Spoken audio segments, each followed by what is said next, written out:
Idea of 9 possible ball flights, which you could hit the ball to the right and slice it, hit it to the right and go straight, hit it to the right and go left, hit it to the left, and the same 3 possibilities are straight.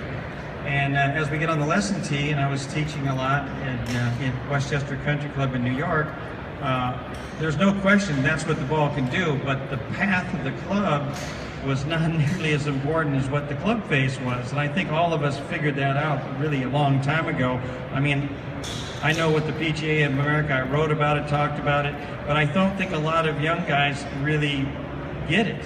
Until you've been out there and taught, like we've taught a lot of lessons, they don't really understand why is this ball going to the right. And then the launch monitors and TrackMan, or that I use, shows you what it's doing. I mean, it tells you right there. You can't get away from it. So there's the information. If you can read the parameters, there's 26 parameters in a TrackMan. So that's way too much information. As Hank was saying, you can't tell somebody 26 things in their golf swing. So I just reduce it down to a lot less when I'm teaching, especially with juniors. I might just work on their swing speed and see if they can get faster each month, 1 mile an hour faster, set some little goal for them.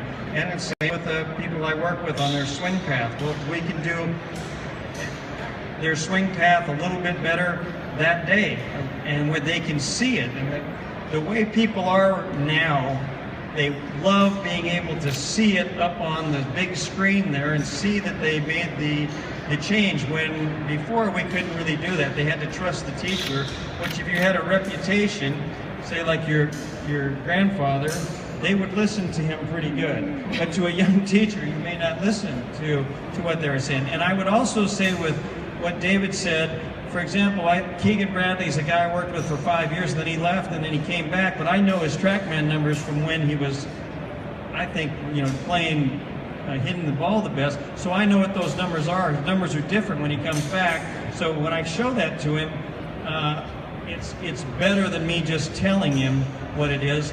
However, if the student has a belief in you and you're confident of what you're talking about, and you've done a lot of lessons, I think most pros would listen to you. It does help though with TrackMan that has all of the information from all of the tour players, that it kind of gets down to a safety zone is what I call it. We're within a parameter here of what's good and what isn't good, and how you fade a ball and how you draw a ball.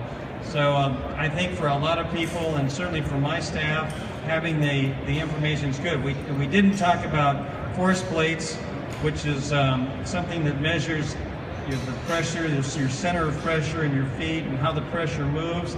I've been using that more and more with the average golfer, especially for their short game, chipping, pitching. It's been great, and I think that's a real new piece of technology. You guys will remember that